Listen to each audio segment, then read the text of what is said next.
ग्राम प्रधान के रूप में सियासी पारी की शुरुआत करने वाले झारखंड के स्कूली शिक्षा एवं साक्षरता मंत्री रामदास सोरेन ने आज दुनिया को अलविदा कह दिया। 62 साल की उम्र में रामदास सोरेन ने दिल्ली के अपोलो अस्पताल में अपनी अंतिम सांस ली। 2 अगस्त को तड़के रामदास सोरेन अपनी जमशेदपुर स्थित आवास के बाथरूम में गिर गए थे, जिसकी वजह से उनके सिर में गंभीर चोटें आई थी।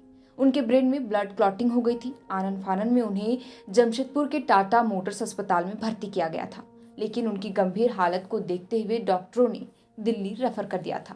उन्हें एयरलिफ्ट कर अपोलो हॉस्पिटल में भर्ती कराया गया था। अस्पताल में इलाज के दौरान मंत्री रामदास सोरेन जिंदगी की जंग हार गए। रामदास सोरेन ने अपनी सियासी करियर की शुरुआत घोड़ाबांधा से ग्राम प्रधान के रूप में की थी। वे मूल रूप से घाटशिला प्रखंड के खरसती के रहने वाले थे। उनके दादा टेल्को के कर्मचारी थे। वे वहीं घोड़ाबांधा में बस गए। यहीं से रामदास ग्राम प्रधान के रूप में सामाजिक कार्यों में काफी एक्टिव रहने लगे थे। इसके बाद ही रामदास सोरेन झामुमो से सामान्य कार्यकर्ता के रूप में जुड़े और 1990 में जिला सचिव व जिला अध्यक्ष भी चुने गए। रामदास सोरेन झारखंड आंदोलनकारी भी रहे हैं। उन्होंने पहला चुनाव 1995 में जमशेदपुर पूर्वी से रघुवर दास के खिलाफ लड़ा था। तब उन्हें महज 7306 वोट मिले थे। उस चुनाव में रघुवर दास की जीत हुई थी। उन्होंने कांग्रेस के केपी सिंह को सिर्फ 1101 वोट के अंतर से हराया था। 2004 में राज्य में झामुमो कांग्रेस गठबंधन होने के कारण घाटशिला से उन्हें टिकट नहीं मिला, तो वे नाराज होकर निर्दलीय ही झूड़ी छाप पर चुनाव लड़कर दूसरे स्थान पर रहे।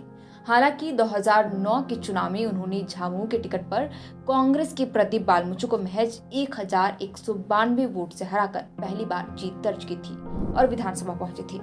इस चुनाव में भाजपा प्रत्याशी सूर्य सिंह बेसरा तीसरे स्थान पर रहे थे।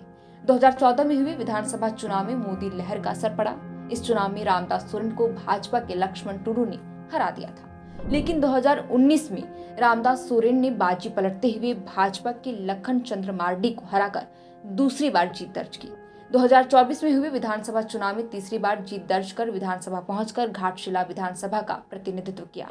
इसी साल चुनाव से पहले सियासी उठापटक के बीच रामदास सोरेन को मंत्री पद भी सौंपा गया, क्योंकि दिवंगत शिबू सोरेन के सबसे करीबी और झामुमो के सच्चे सिपाही कहे जाने वाले चंपई सोरेन ने झामुमो से बगावत कर भाजपा का दामन थाम लिया था। लिहाजा कोल्हान क्षेत्र से रामदास सोरेन को चंपई सोरेन की जगह दी गई। रामदास सोरेन ने पहली बार 30 अगस्त 2024 को राजभवन में मंत्री पद की शपथ ली थी। रामदास सोरेन पिछली सरकार में महज 2 महीने 14 दिन के कार्यकाल को देखकर ही सीएम हेमंत सोरेन ने उन्हें दोबारा कैबिनेट में जगह दी। वे दोबारा हेमंत मंत्रिमंडल में शामिल हो गए थे। महज कुछ दिनों के कार्यकाल में ही रामदास सोरेन ने सीएम हेमंत की भरोसेमंद मंत्री के रूप में पहचान बनाई, जिसके कारण ही उन्हें दोबारा से एक बड़ी जिम्मेदारी देते हुए कोल्हान से मंत्री बनाया गया था। गौरतलब है कि चंपई सोरेन के बाद रामदास सोरेन कोल्हान में झामुमो के दूसरे सबसे बड़े आदिवासी चेहरों में से एक थे।